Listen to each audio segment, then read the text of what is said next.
All right. You should do the Ignacio method. No, I won't. Well, I guess someone could just try to sit here and try to move the camera record from here. I can do that. All right. I'll be talking about the theorem of the cube, which has nothing to do with cubes. Well, it's like very loosely related to cubes. So let me start with the proposition. This will kind of give some motivation for definitions I'm going to make later. So this is the proposition. So let x and y be varieties over k. X will be proper. Then we want to have L and M be line bundles on x cross y over k. And we suppose that on each fiber,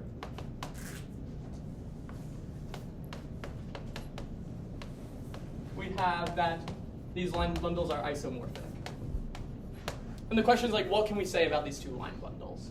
And so what we'll have is that L will be isomorphic not to M, but to M tensor with the pullback of some line bundle on Y, sorry.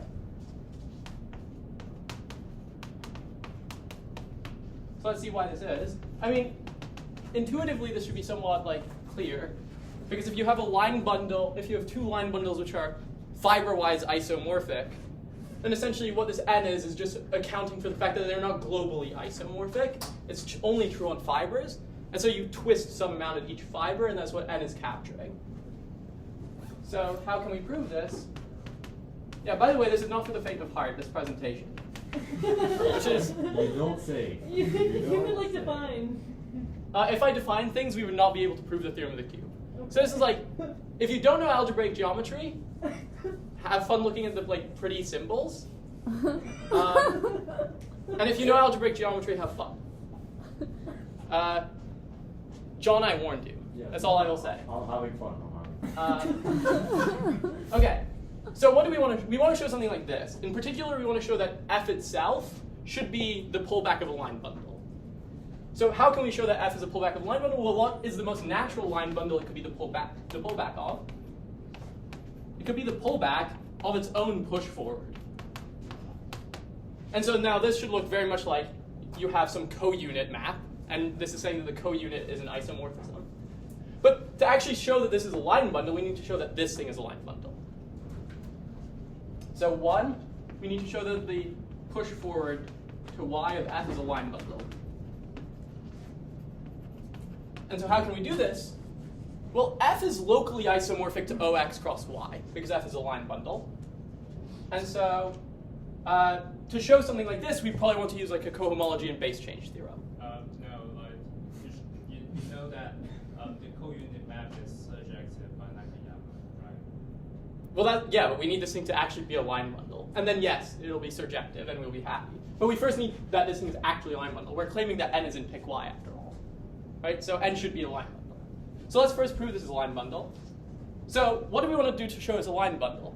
Well, there's a theorem that says if H0 on fibers is of constant dimension, and you're flat, and the map, this projection map is proper, then all of its derived push forwards are line bundles.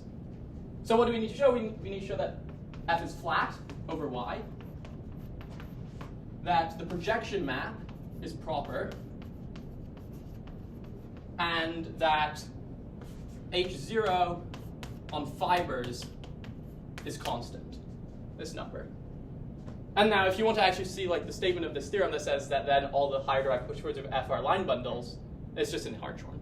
Is Hartshorne? You also need the talking to the integral. Yes. But y is a variety. We'll take variety, by the way, to mean geometrically integral, not just integral. Okay, so how do we prove this? Well, let's start with f being flat. So the projection map, let me write it up here. The projection map is the base change to y of the structure morphism x to k. And in particular, x to k is clearly flat, because k is a field. So x to k is going to be flat. And so the base change of a flat morphism is flat, and so this projection map is flat. So in particular, that says that the map that O x cross y is flat over y. But flatness is a local condition, right? It's stalkwise. And so OX cross Y being flat, and F is locally X cross Y, implies that F is flat over Y. So F is flat over Y, and then to see that the projection map is proper, note that X to K is proper by assumption. We assumed X is a proper variety over K, and so the base change of a proper map is proper. So it's also proper. And then the only condition we need left to show that the push forward is a line bundle is that this H0 is constant, right? And so how do we compute H0? Well, this is exactly what our assumption is giving us, right? It's saying that if you take F and then you restrict it to X cross little y, then F is just the tensor product of Ly and My inverse, and so it's trivial.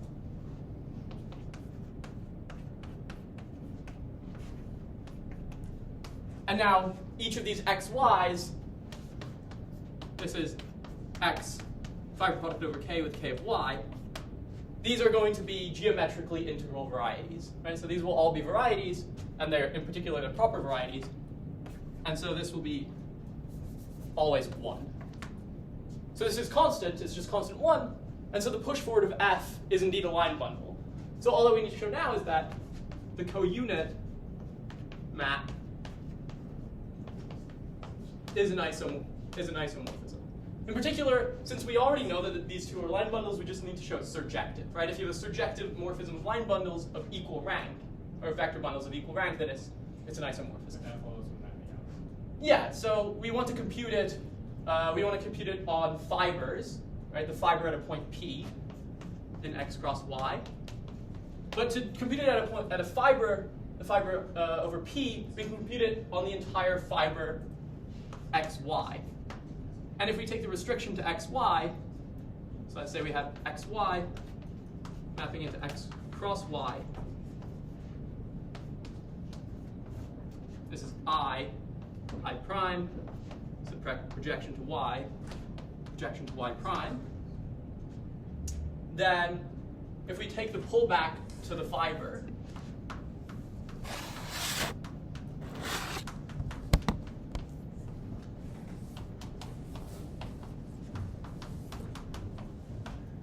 then in particular, what we know is that this pullback to the fiber is just Fy. It's F restricted to XY, which is OXY. And on this left-hand side, what we have here, we can swap these projections, right? We have pullback and then pullback, where we can pull back along I and then PR prime.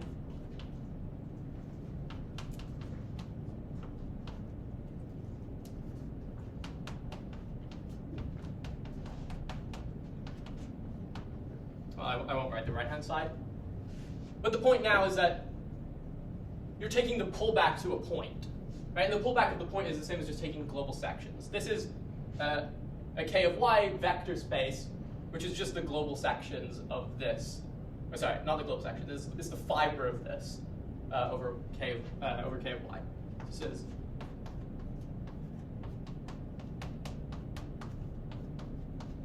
and so now the real power of this base change theorem that we have tells us what this fiber is. It tells us that it is the global sections of Fy. That's the kind of power of this theorem, not just that it's a line bundle, but that we also have this equality. And so now when you take the pullback, you just get OXY tensor over K of Y, and this thing is just K of Y because X of Y is a variety, and Fy is OXY. And so we just get OXY tensor over K of Y with K of Y. And so this is OXY. So in particular, what's actually important about these maps is that they all send 1 to 1. 1 gets sent to 1 through all of these maps. And so this map sends 1 in here to 1 in here, and so it's an isomorphism.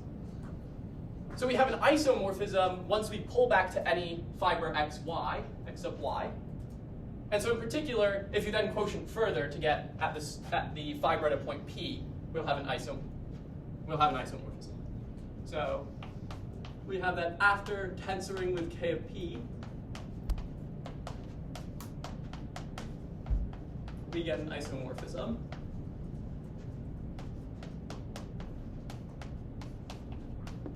And so in particular, what this tells us is that stalk-wise it's surjective by Nakayama's lemma, because this is just what happens after you quotient by the maximal ideal.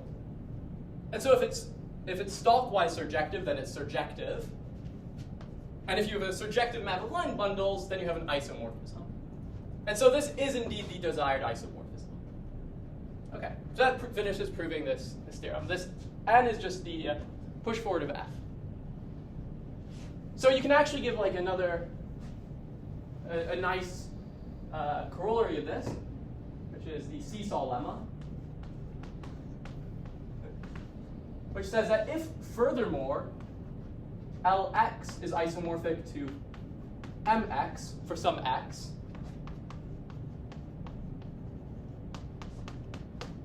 then L is isomorphic to M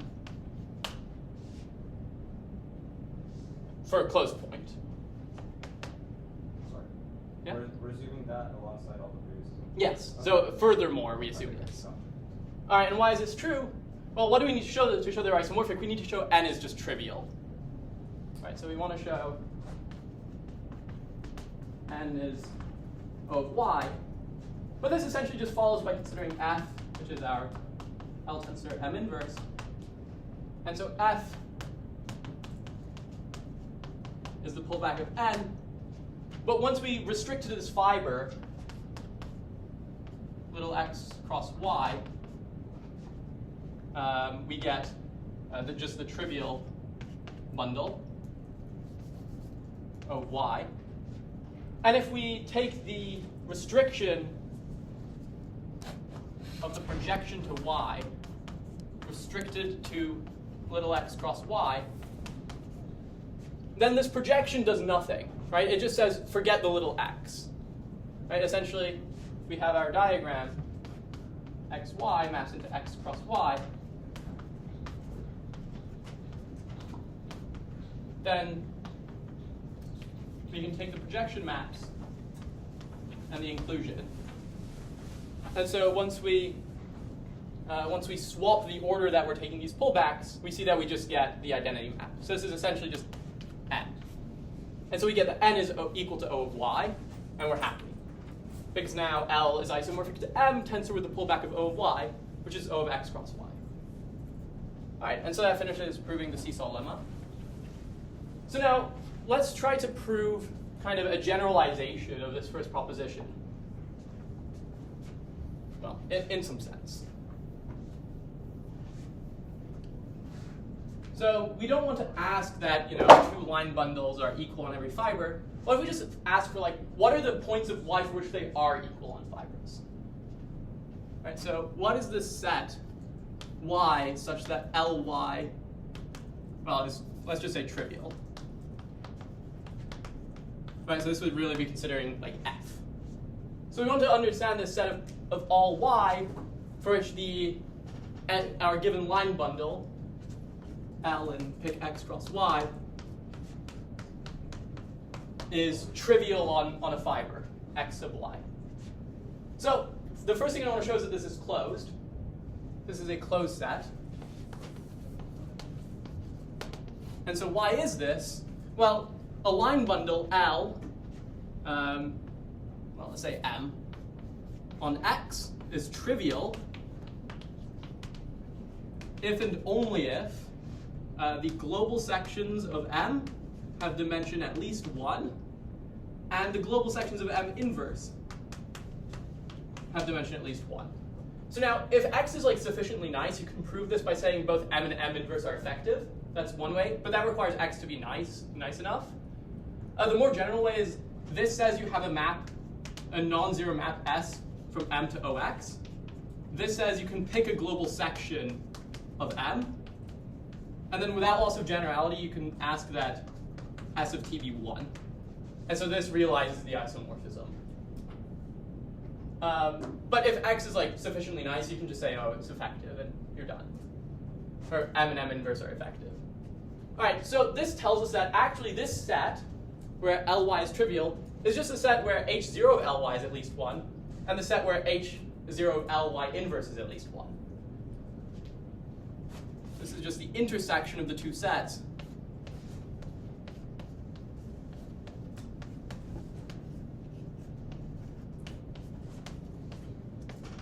And then you use semi-continuity. Yeah, but the closedness of these two sets is exactly the statement of the semi-continuity theorem. Right, so by semi-continuity, we have it's closed. We have closedness. Right, and so there's stuff you have to check for semi-continuity, right? You need that the projection map is proper and that the your sheaf F is flat. But that's exactly what we checked for. Cohomology phase string works. It's basically whatever cohomology phase string. It's exactly the same assumptions. Yeah, and so we actually checked those assumptions in this previous proposition for semi-continuity. All right, so this is closed, so you might ask, does it have a natural scheme structure? A natural structure is a subscheme. And now the answer to that is yes, but it is much less obvious what that scheme structure is. So let's see what kind of scheme structure we can put on this set. And so to do this, what I want to introduce is the Picard scheme. So we have a functor for X and S scheme. If T is another S scheme, then we can consider this functor, which I'll call P x over S. So this is not the Picard functor, even though it will very much look like it should be, where you take pic of X cross over S with T. So you take the fiber product and you take its Picard group. And so this is not the Picard functor. And why is that? Well, this functor has some very bad properties. No assumption on T. No assumption. Okay, yes, there is an assumption on T. This is going to be a sheaf. You want this to be a sheaf. So you take T to be in whatever site you want. So either Zariski or locally finite type, étal, FPPF, whatever. It turns out the one that we'll actually want is FPPF. All right, but what's bad about this? Why is this such a bad functor? Well, consider a line bundle. Let L be a line bundle on T. Then under pretty weak assumptions, if we take the projection to T from X cross T over S, the pullback of L will not be trivial. So some sufficient conditions for this to be true is that X is proper over S, and T is, I believe, integral. And L is the structure sheaf. No, you want it to not be equal. Oh. Yeah. So essentially, this is just saying the pullback is injective. And so X being proper is enough if you add some very weak conditions on T. This is a statement this is an exercise in part short to essentially prove that this is injective. Okay, so it is not the structure sheaf, but I claim that we can find an open cover of T, which when we pull back on each open cover, we do get the structure sheaf. So consider an open cover, UI of T, such that L restricted to UI is O of UI. Right? By definition of a line bundle, this is FPPF cover. this is Zariski. Right? By definition of a line bundle, we can do this.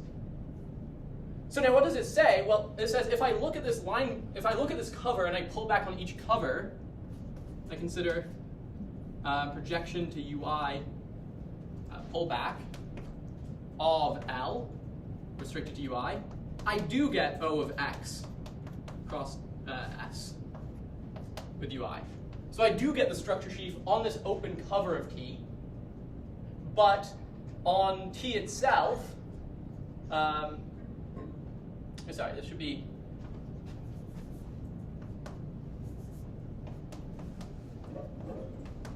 so I have some open cover of T, which when I look at pic X over S of UI, on each of those, in each of those Picard groups, I have that this pullback is trivial, but on the whole thing, it is not trivial. Right? This contradicts the uniqueness claim of being a sheaf. So in particular, this thing is not a sheaf. Right? You still want to restrict on UI because L is just on T. Yeah, L is on T, so you take the pullback of L to x cross T over S. Yeah, but you're restricting L to UI and not X. So you take. I mean, it doesn't really matter. It'll end up being the same in the end, but this is the outline of the problem, that you can have a sheaf on x cross T, so in particular in Px over S of T, but if you take an open cover UI of T, then when you take the restrictions, yes, maybe to clear this up I should say what the restriction maps are. So if you have T prime to T, then we need some maps from Px over S of T to Px over S of T prime. Right? This is what it means to be a functor, is that you have a group and also maps for each morphism. And so what is this map? It says take your line bundle L and take it to the identity times this map over S, pull back of L. Okay, and so I believe this is, yeah, so now when you take the restrictions to each of these Px over S of UIs, you do just get exactly this. Right, we have this thing is in Px over S of T, and each of these are the restrictions to Px over S of UI. And they're trivial. So in particular, we're getting something trivial, which is not trivial. So what is it saying? It's saying that this is not even a separated pre-sheaf. So in particular, not a sheaf. And this is bad. So how can we fix this thing not being a sheaf? We can sheafify it.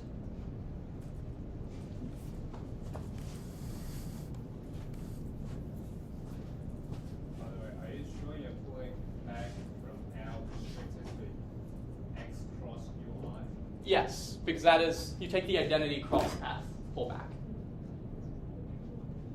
Okay, so Px over S is not a sheaf. So what is the Picard functor? Pic x over S is the FPPF sheafification of Px over S.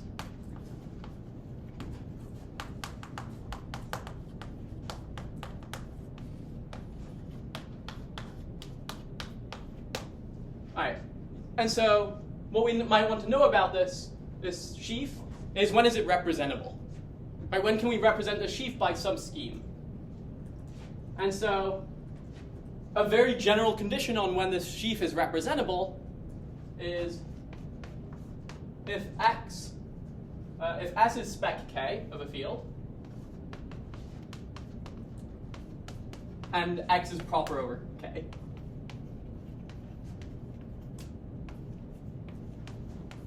Then this implies that pic X over S is representable.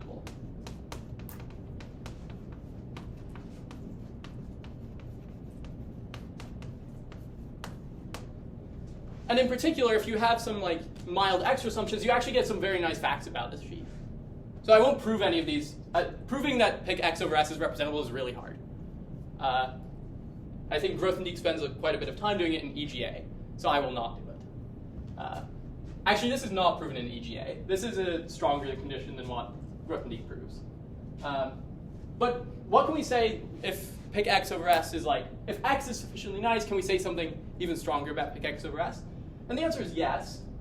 So if X to S, the structure map, is QCQS, so that's just quasi-compact, quasi-separated.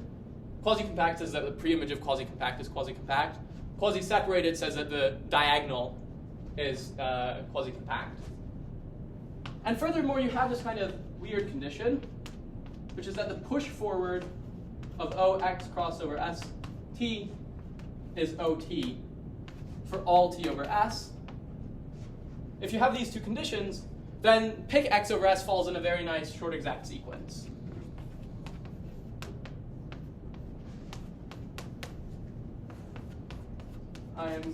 You know what, I'll just erase the next word. You require QCQS because you want to decide possible coherent sheaves.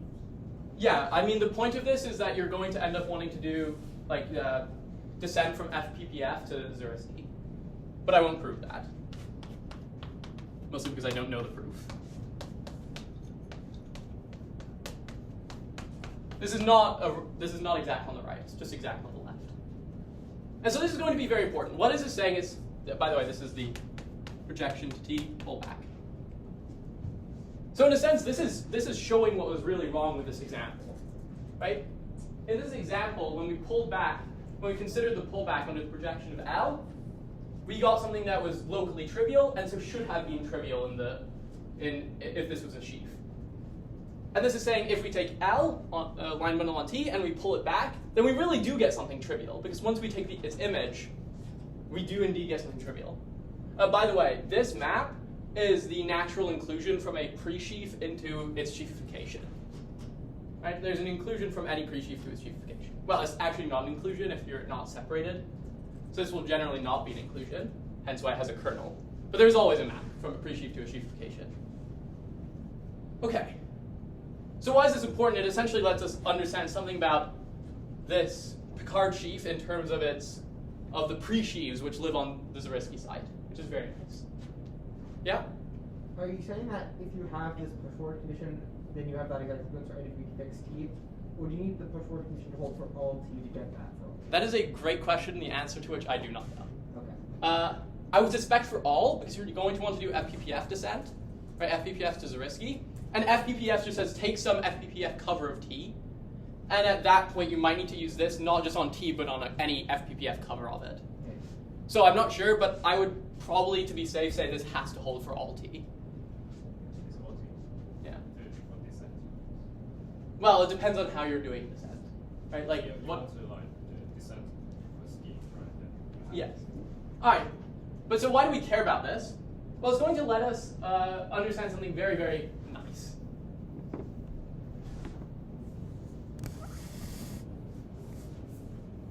So we've already said that under our assumptions, right, if x is proper over k, then pick x over s is representable.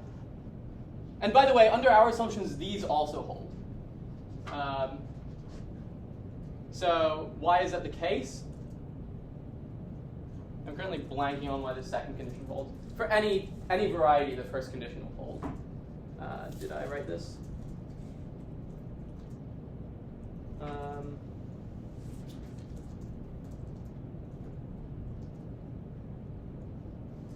You know what? I did write this, but I'm not going to explain why this holds for our varieties. It does.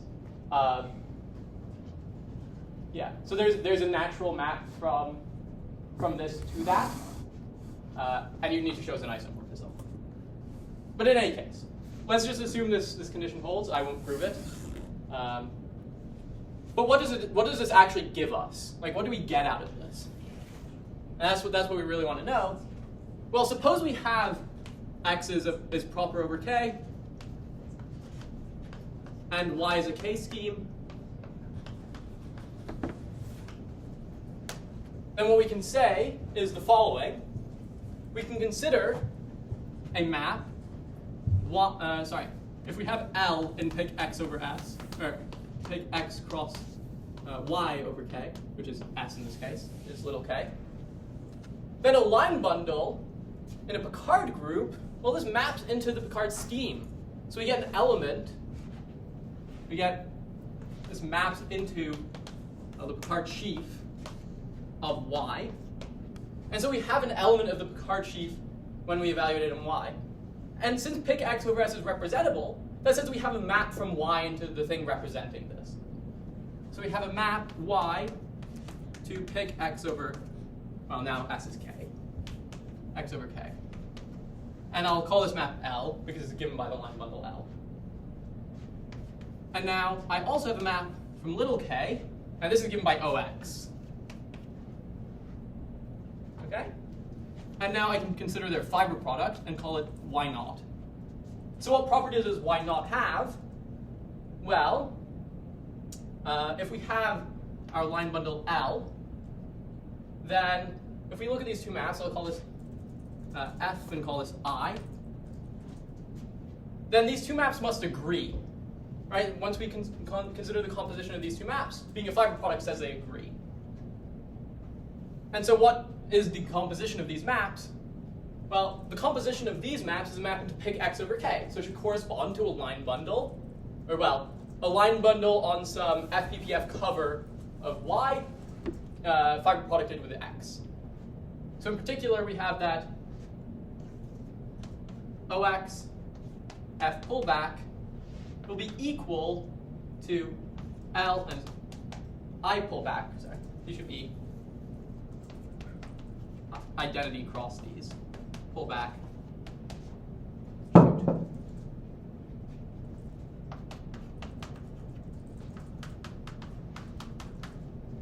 Okay, this is just OX cross Y naught. And this is L restricted to X cross Y naught. And so it's saying that they're equal in this Picard sheaf. Okay, but now what do we know that equality means in the Picard sheaf? To have equality, which is to say you have these two sheaves which are genuine sheaves on X cross Y naught over K. So these are genuine sheaves on these schemes, and they're equal in the Picard sheaf. So you have actual sheaves here, which become equal in the Picard sheaf, and so they must arise, their difference must arise from a pullback. Okay, well, what is the difference of these? It's just L restricted to X cross Y naught, because this is trivial. And so we get that this arises from a pullback. So this kind of has the universal property that this sheaf restricted to this subscheme arises of pullback. And so now, it also has the property that if Z is any other scheme for which this equality holds, right, then if you consider with a map into Y, so with the property that the identity across phi, pullback L, is the projection from Z pullback of M, where M is a line bundle on Z, then this statement is equivalent to just saying that these two morphisms commute, or well, are equal, sorry. And so you get a map from Z into Y naught. So Y naught is the universal object with this property. It is the maximal closed subscheme of Y with the property that having a pullback, or having your restriction be a pullback, is equivalent to having a morphism into Y naught. All right, so why do we care about this? We care about it because it lets us prove the theorem of the cube.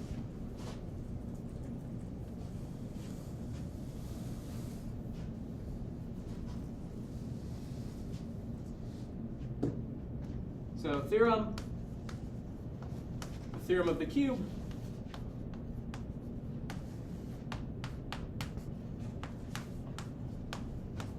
And so what does the theorem of the cube say? It says if x and y are varieties proper over K,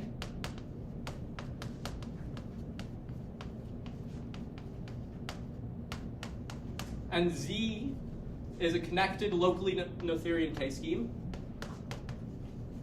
is connected locally Noetherian. Any assumption on K? The field? No, there is no assumption on the field K. Not algebraically closed? Or? No, I mean when you ask for varieties, you ask that they're geometrically integral. So you don't really care about it. Yeah, but is that like geometrically connected or just connected? It is just connected. Actually, no, sorry, yes, you do need it to be geometrically connected because we'll need to base change first. So suppose we have 3 points, x, y, and z, in x, y, and z respectively, and a line bundle in pick x cross y cross z, such that L restricted to little x cross y cross z is trivial, and same thing for L restricted to x cross y cross z, and x cross y cross little z. These are all trivial. All right, then what does it say? This tells us that L is trivial. This is some powerful statement about slices of the product of three varieties, if 2 of them are proper, are very powerful in determining what the actual line bundle is itself. So how are we going to prove this? So as Regent said, yes, you do need geometrically connected, because the first step of the proof is assume without loss of generality that x, y, and z are k points.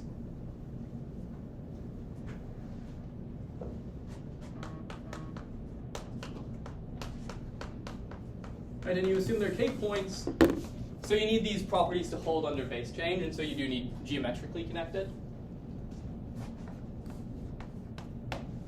All right. So now what's the idea? The idea is to take our subscheme, so we have that we were getting over here. So consider L as a line bundle on x cross y cross z. All right, so this is a proper variety, and so all of the business that we just talked about works. And in particular, there exists. You want x cross y maps to pick up z over k, right? No, I just want this. So there exists a z naught in z, a closed subscheme, with L restricted to x cross y cross z naught trivial. Or sorry, not trivial, a pullback. Now, in actuality, it is, yes, Cole? You don't need geometrically connected. You look at each component of the base change, and you have. Oh, because you'll get a point of z naught in each component. Yeah. Ah, yes. And it's still a trivial. That's true. Yes, that works. Okay. But in any case, L restricted to x cross y cross z naught is a pullback. But it is a pullback that when we take, the point x cross y cross z, this is trivial because it's just you've killed one more dimension of the fiber. Yeah, and so when you then pull back even further to z naught, this is also trivial. And so by the seesaw lemma, this would imply that L restricted to x cross y cross z naught is trivial. And so what do we need to show that L is trivial? We need to show that z naught is z. Right? So we want to show that z naught is z. So this is why we need to use connected, because we know that z is already closed, z naught is closed. So if we can show that z naught is open, then we'll be done. So we really want to show that z naught is open. Z naught is non-empty because we have this little point, little z, in z naught.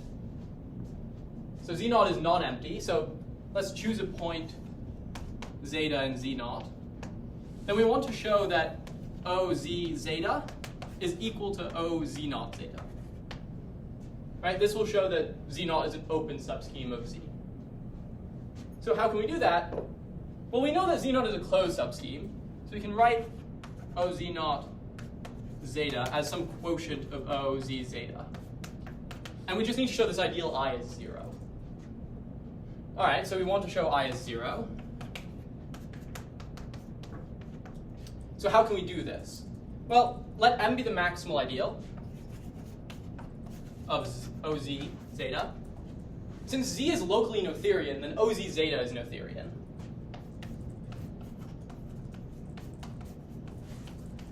So what do we know about Noetherian local rings? Well, the intersection of all powers of their maximal ideal is 0. So essentially, what's the point? The thing that we're going to try to show is that if you have a point in Z naught, then that point cannot be of any finite order. So it cannot be a 0 of finite order.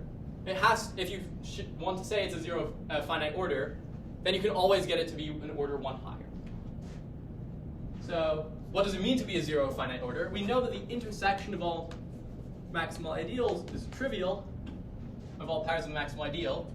And so that tells us that if I is not 0, then it's contained in some power of the maximal ideal, but not contained in some one higher power of the maximal ideal. And so this is what it means to be, Z naught is a subscheme up to like degree, or vanishing up to degree n, but not n plus 1.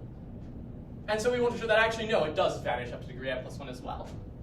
So if this is the case, then we kind of want to like cut off everything after n plus 1 and just look at what's happening really on n. So let A1 be the ideal generated by I and m to the n plus 1. And let A2 be an ideal which contains m to the n plus 1.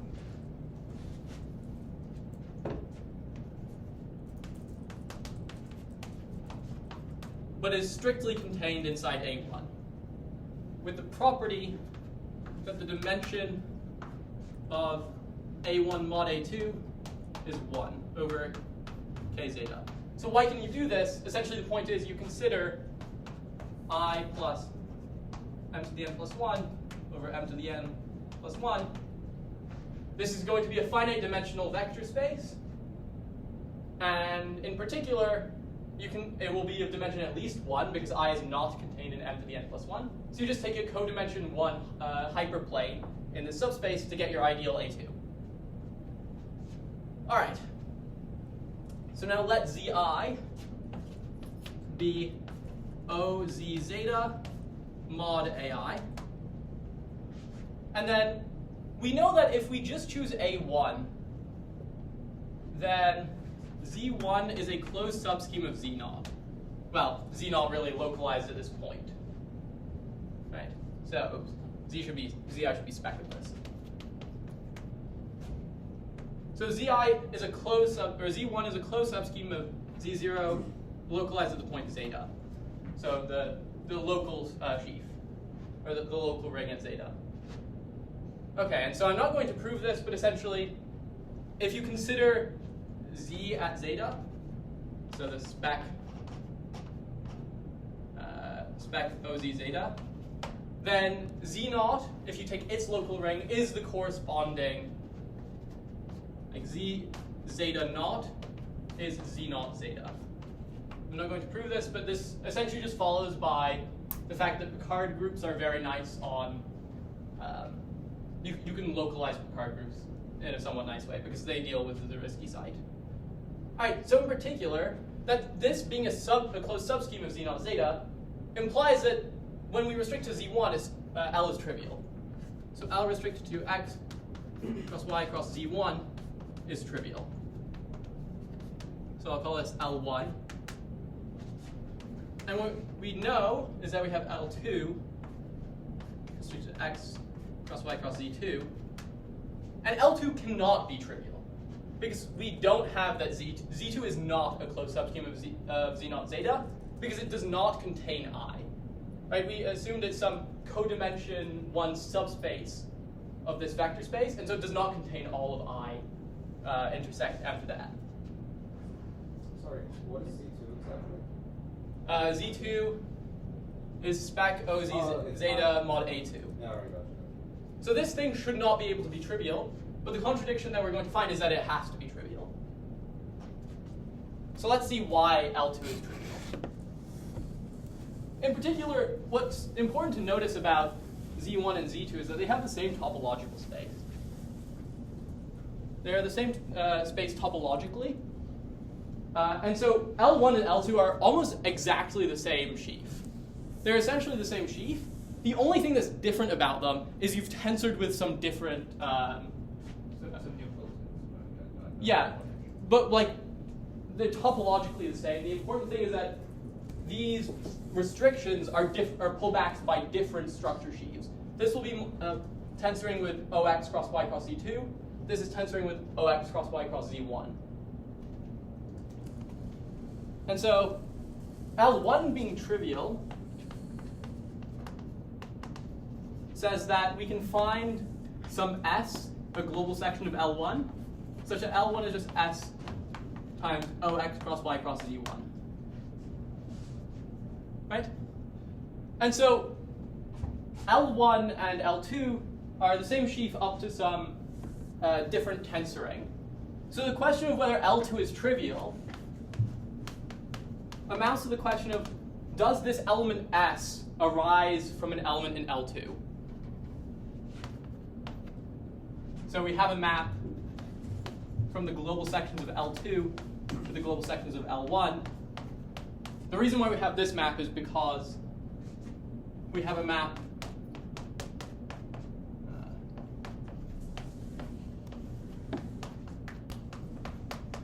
since Z2 is just a further quotient of, or Z1 is a further quotient of Z2, or A1 is a further quotient of A2. The quotient by A1 is Yes, sorry, yes. A2 is a further quotient of A1. And so we get this map, which gives us a map on global sections. Right. So the question is really, if we have S in here, does it arise from an S prime? Okay, and since we're kind of low on time, what we actually need to prove, what this question boils down to, is some obstruction not existing. Right? There's some obstruction to lifting, and you might be able to guess, since L1 and L2 are essentially the same sheaf up to some tensor product, the thing that matters is not the sheaf L, but this map here. So what this actually boils down to, which unfortunately I don't really have time to prove, is if some obstruction in this H1 is 0. Right? So we need to have some obstruction, but what do we, in particular, what do we know about this obstruction? So if we take if we take L2 and we restrict it to little x cross y cross z2, well, this is some closed subscheme of little x cross y cross z, which we already know is trivial. Right, so we take L, which is the same thing. This is L equal to L2 to this restriction. Restricted here. And this is already trivial. And the same thing if we take x cross little y cross z2. Okay, and I didn't have time to prove that this this existence is equivalent to this obstruction existing. But if you do, these obstructions for these to be trivial lie in, here is H1 y o y, and for the other it is H1 x o x. And so there's no obstruction here or here for this to be trivial, and the obstruction turns out to be the pullback. There's a map from,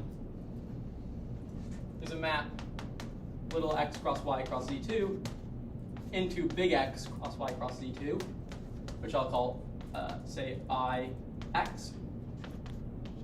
And it turns out that the obstruction in here is the pullback of zeta, and the obstruction in here, of C, is the pullback of C under y. And so both of these being trivial now essentially proves what we want by the Knuth formula. Right? Because these exact same pullbacks let us understand this H1. H1 of x cross y, Ox cross y, is the direct sum of the H1s.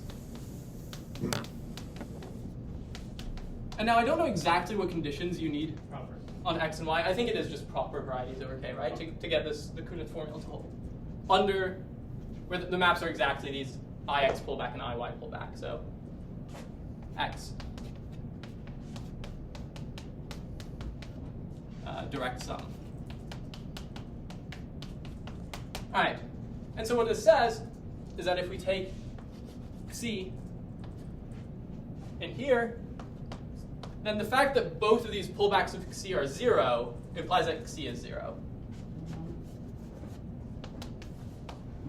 And so that's what we wanted. Big C, what I didn't really have time to prove, is that C was exactly the obstruction to pulling back S. And so the fact that the obstruction is 0 says that S can be pulled back. S prime exists. Which implies that L2 is trivial, which in particular implies that Z2 is a subset of Z0, C, which implies that A2 contains all of I. Right? You just reverse this inclusion to get the fact about their ideals. Right? Where I didn't write, I don't have it written, but Z0 at C is given by the quotient by I. But now here we assume that A2 does not contain all of I. If A2 contains all of I, then it's exactly equal to A1. And so this is a contradiction. A2 cannot contain all of I. And so indeed, I must have vanished to infinite order at any point in Z0, which tells us that Z0 is open. And since Z is connected, and z naught is both open and closed, then it is all of z, and we're done. So this finishes the proof. So that is the proof of the theorem of the cube. Now, it is time to end, but I don't know if anyone wants to actually see an application of the theorem of the cube, I can show one. Sure. All right. By anyone, I'm talking to like 3 people in this class, right? So what's an application of the theorem of the cube? Well, let x be an abelian variety.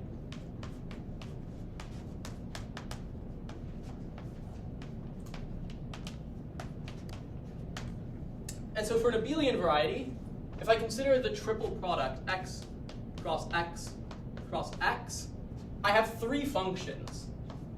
Right? If I can have a point x, y, z, and I can send it to x, I can send it to y, and I can send it to z. So these are 3 functions which I will aptly call x, y, and z.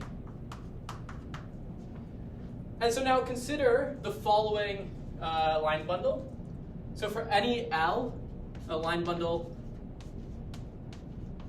on x, we can consider the following line bundle on x cross x cross x.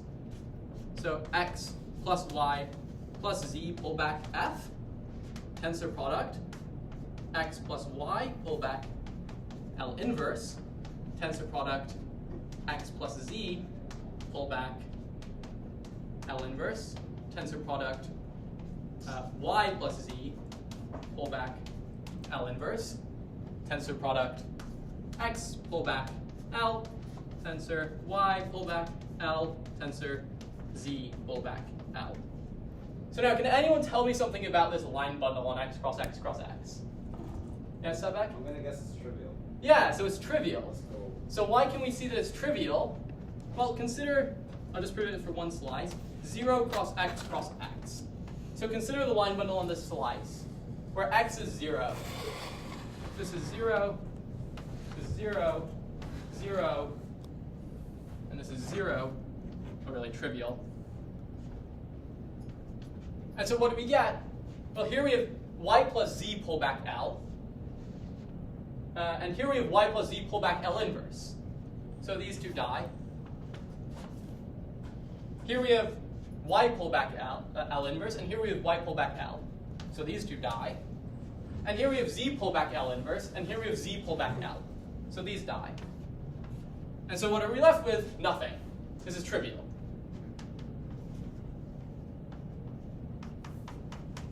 And now by just varying where the 0 goes, we get as trivial on all 3 slices. 0 cross x cross x, x cross 0 cross x, and x cross 0. So this line bundle is trivial. So that allows us to do something really, really fun. Because the pullback of any trivial line bundle is trivial. So consider, let x be an abelian variety again, and consider f, g, and h from y into x. Then we can consider there the triple f, g, h from y to x cross x cross x. And by the way, this line bundle that I've now written all over is called theta of L. What's y? What's y? Y is a variety over K. So what happens if you pull back theta of L by FGH?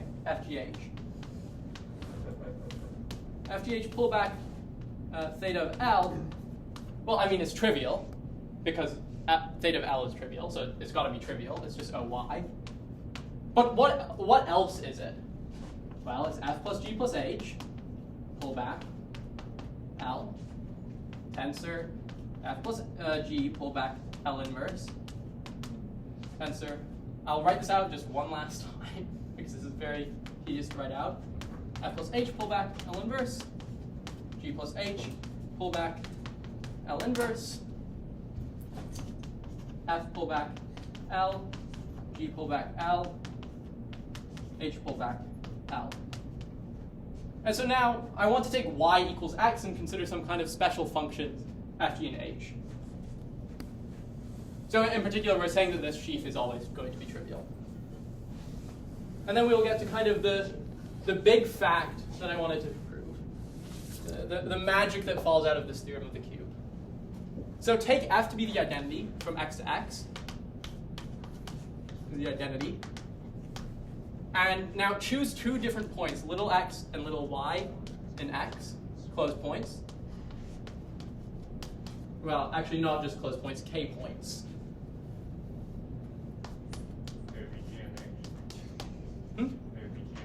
Yeah, so we'll take g to be the constant function at little x, and h to be the constant function little y. So now when I perform this, what do I get? Well, f plus g plus h is the identity plus x plus h, or plus y. And so it's the translation by x plus y. So we're pulling back by the translation by x plus y. And then the second one is the translation by x, pull back of L inverse. The third here is the translation by y, pull back L inverse. And now g plus h is just a constant. So this will die and just become the constant sheaf, or sorry, the structure sheaf. So this dies. This becomes just L. It's the pullback by the identity. And then g and h are constant, so these will just become the structure sheaves on x and die. And so what have we shown? We have shown that this is trivial. This is just OX. And rearranging a little bit, we get what's called the theorem of the square, which is that this tensor product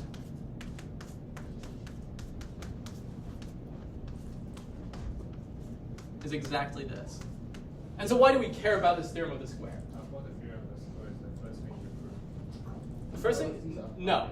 The first thing I proved is just some random proposition that I don't remember. It's like an exercise in Hartshorn. The second thing I proved was seesaw. Then I proved like the existence of z-naught. Then I proved the theorem of the cube. From my knowledge, this is called the theorem of the square, this statement here. Okay, but why do we care about the theorem of the square? Well, what it tells us is this. If we fix L in pick x, then we can consider the following map. Phi from x to pick x, where I take a little a point x in x, x of k. I take a k point, and then I say x maps to the translation by x pullback of L, tensor L inverse. Right? So some of you might have seen the for an elliptic curve, there's a very natural map on an elliptic curve, which sends x to x minus o. This divisor, x minus o, which is in pick E. And this gives an isomorphism with the Picard group of the elliptic curve. In this case, we'll get a homomorphism. So let's see, why is this map a homomorphism? Well, if we have x and x plus y, then it maps to t x plus y, pull back L, tensor. Now I'll write L inverse in a little bit of a weird way. I'll write it as L tensor L inverse. And so when I rearrange these brackets slightly, we can apply the theorem of the square. So this is translation by x, pullback of L, tensor translation by y, pullback of L, tensor L inverse, tensor L inverse. And so this is exactly translation by x, pullback L, tensor L inverse, tensor translation by y, pullback L, tensor L inverse. And so this map phi is indeed a homomorphism from x to the Picard group, because the Picard group is a group under the tensor product. And so this is like the main application, at least to abelian varieties, of the theorem of the cube. It allows us to actually get a homomorphism from k points, and indeed you can actually do t points to pick of x. And that is all.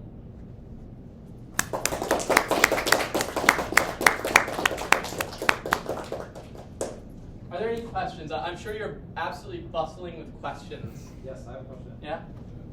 Can you say when phi is an isomorphism? Can I? No. Can anyone? Can a greater human being? I mean, if x is an elliptic curve, then phi is an isomorphism. Otherwise, I have not read enough about abelian varieties to know. If you have m products of like linear horizon, and you have this like fixed line bundle, right? So it's always trivial. Yeah, it will always be. Theorem of the cube. Yeah, I mean, the theorem of the cube is not true for 2, right? If you just have x cross y, but it's true for 3 and above. So if you have x cross y, you can consider a divisor that looks like this. You take the diagonal minus 0, say x is an elliptic curve, minus x cross 0. I mean, you can just pull back the structure sheet. I'm not sure, but this is an example where on each slice it's trivial, but this is not a trivial line bundle on the product of 2 elliptic curves. Well, of x in itself. So the theorem of the cube is not true for squares. That's why we have the theorem of squares, right? Yeah, this is the theorem of the square. But this is exclusively for abelian varieties.